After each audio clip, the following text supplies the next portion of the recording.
All right, let's dive into a fascinating new analysis of the Quran's structure.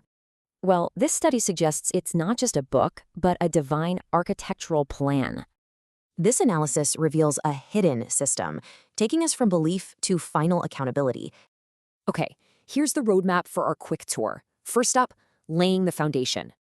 Everything starts in the Qur'an's longest chapter, which lays down the entire framework. Basically, it's about the very foundation of knowledge and what makes faith legitimate. This guidance is specifically for the muttaqin, those who are conscious of God. And this analysis shows that faith isn't just an idea, it's a four-step journey. So next, you get these historical stories that act as crucial moral warnings. And check this out, patience isn't passive waiting, it's framed as active, strategic endurance. The structure shows a clear connection. A specific action leads to a specific reward. And this phrase, it's the linchpin, connecting righteous action directly to its outcome. From here, the structure expands out, from the individual to the whole community. And it all starts with the family, which is seen as the core building block. This idea then scales up. All earthly authority is just a temporary trust from God.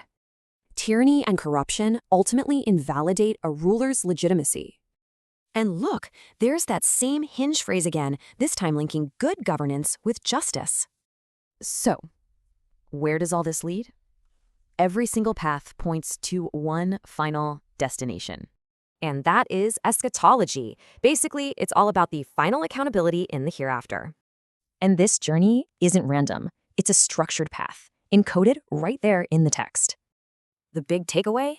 All these different pieces locked together into one integrated system. So it's not just a book, it's a framework for life, from the self to civilization. It really makes you wonder, what else could we discover by looking at ancient texts this way?